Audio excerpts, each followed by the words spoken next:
हो काय मार हुकारी भरत यार। हाय हाय आत्मा रूपी दुल्हन परमात्मा रूपी दुल्हा के वर्णन बा। ये केतनो दाढ़ी मोछा रखौ बा हुआ खातिर सबको दुल्हने यार। दुल्हन ना दुल्हन वाह सबका पिया एक कहे अरे रतिया में हमरे नल्हा गया हूँ भाई राजा हो तो कैसे मनाई राजा हो तो कैसे मनाई राजा हो तो कैसे हाँ रतिया में हमरे नल्हा गया हूँ रतिया में हमरे नल्हा गया हूँ राजा हो तो कैसे मनाई राजा हो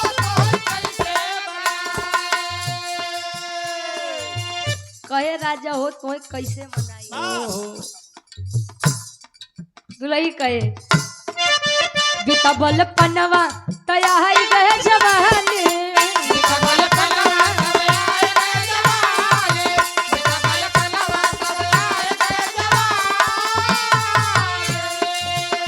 अरे रही रही के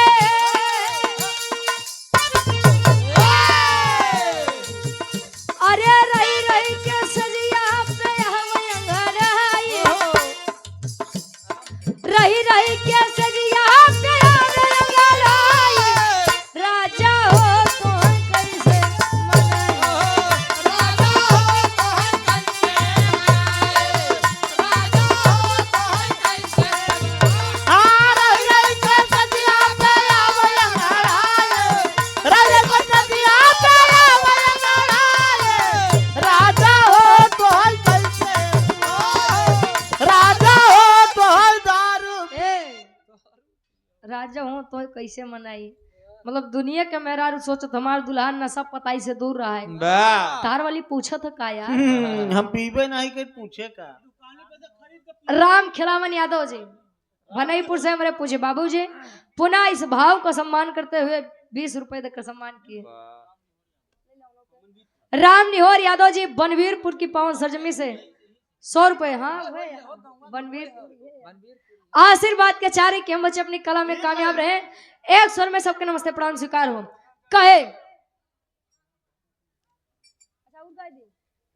ठीक ठीक अब कैलाश दादा का जाने दे का जाने दे शहर वाली कजरा का जाने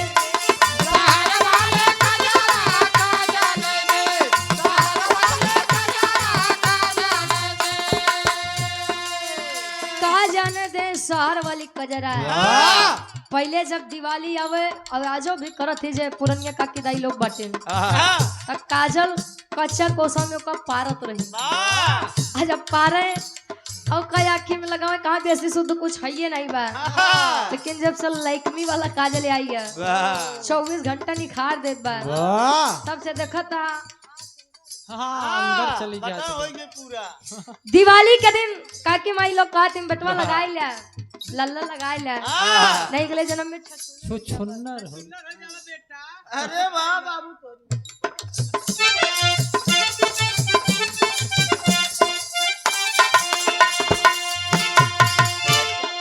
आन के बलमुआ के सेज पर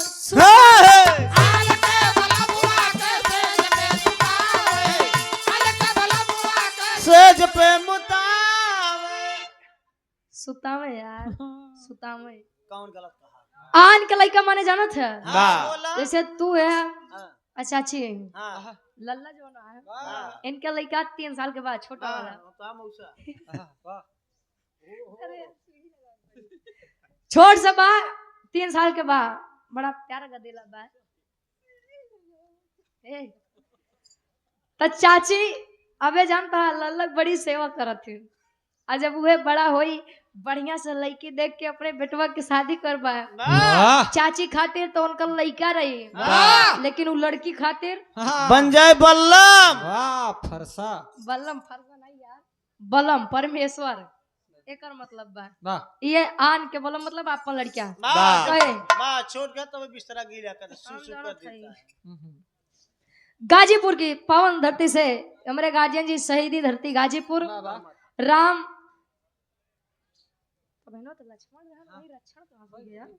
आदरणीय राम लक्षण यादव जी स्पेशल फोर्स 100 रुपए तक सम्मान के आशीर्वाद के चारे कि हम बच्चे अपनी कला में कामयाब रहे। एक स्वर में सबके नमस्ते प्राण स्वीकार हो। आओ गुरु जी। आन के बलमुआ के सेज पशुपावे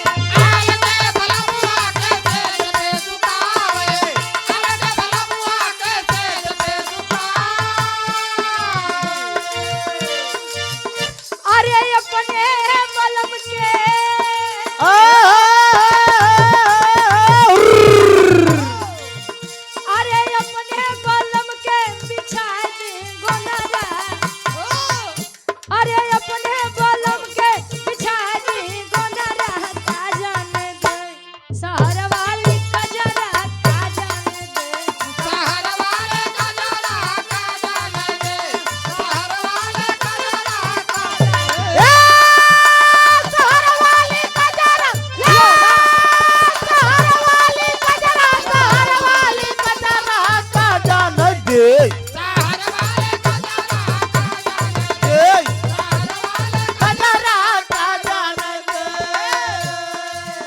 एक लाइन गुरुजी और गाँव है आखिरी लाइन बा आन के बलमुआ से हंसी हंसी बोले आन के बलमुआ से फंसी फंसी बोले आन के बलमुआ से फंसी फंसी बोल हंसी हंसी बोले वाह हाँ लड़का के खिलावत थी बढ़िया से तब हमार लल्ला है ये हमारा बेटा है फंस फंस बोलत अपने लड़का के जानता जब लड़का हो जाता लड़का के महतारी ज्यादा सेवा करत है। अरे तू समझ है लड़का हमार छोड़ दे ये महतारी करत है ये माई के प्यार होते है। हाँ आओ वाह सीढ़ी वाला है। आज के बलमुआ से हंसी हंसी बोले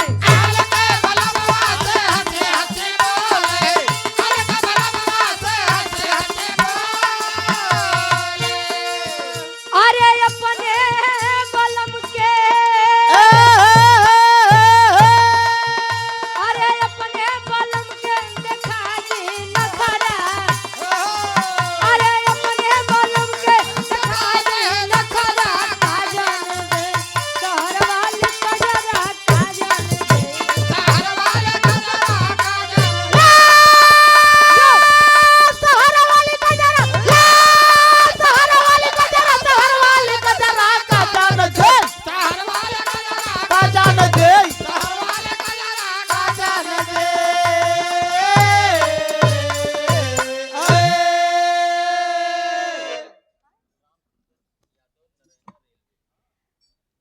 आदरणीय राम सुंदर यादव जी नारायणा रेलवे नरैना रेलवे से उत्तर मध्य रेलवे हुई 100 रुपए देकर सम्मान के आशीर्वाद के चारी के हम बच्चे अपनी कला में कामयाब रहे। कहाँ जाता हो 5 मिनट आप लोग ऐसे बैठा रहा है आ जाता हमारे गुरु